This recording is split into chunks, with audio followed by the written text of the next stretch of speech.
Hello guys, good morning ulit. Ito na naman tayo. This morning guys, meron akong pakita itong tinatawag nating SPO, Special Purpose Outlet. Ito ay siyang universal ng SPO. Okay. So medyo luma na, pero maganda pa. So sa likod nito guys is nakalagay yan siya. Meron siyang ayan, L, no? L. So line. Ito siya N.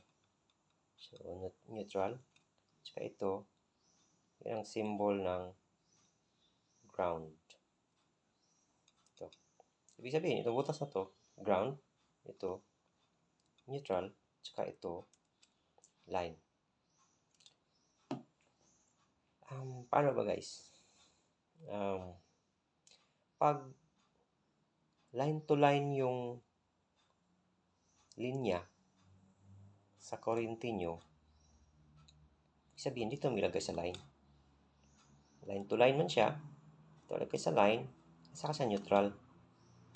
Line to line kasi. Pero pag line to neutral, ang linya nyo sa bahay nyo, so of course, neutral yung isa, tapos neutral ang isa sa line.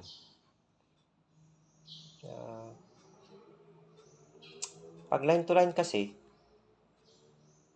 hindi ibig sabihin na hanap ka ng SPO na ang nakalagay line dito, line din dito. So parang walang ganun, no? So line neutral pa lang gamitin mo. Itong ground, ang wire dito papunta sa ground line, no? Yung papunta sa ito, yung sa mga sa lupa, say for example, no? Sa ground, no? Diretso siya or sa ground connection, no? Doon siya. Gusto ko lang sabihin guys is yun bang iba nalilito sila kasi minsan merong mga linya na line to ground. So pag line to ground ang linya mo, ang ginawa nila is line nilagay tapos dito sa ground. Kasi line to ground. Ngayon, ayaw gumana yung outlet. Walang voltahe na malabas dito. Bakit? Kasi ang isa dito mo sa ground nilagay. So, hindi gumana. Ibig sabihin, kung line to ground yung linya nyo, dito pa rin, sa line, at saka sa neutral ilagay. Kasi ang ibig sabihin yan is, yung ground nyo is naging neutral line. Or nagiging line 2 siya.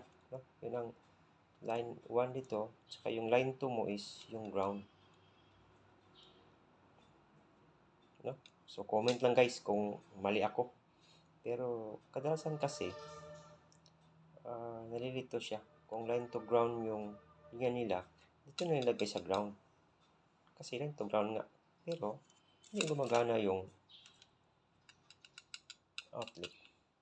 Hindi gumagana yung appliance. Kasi andito, o anong ilagay dito? Wala na.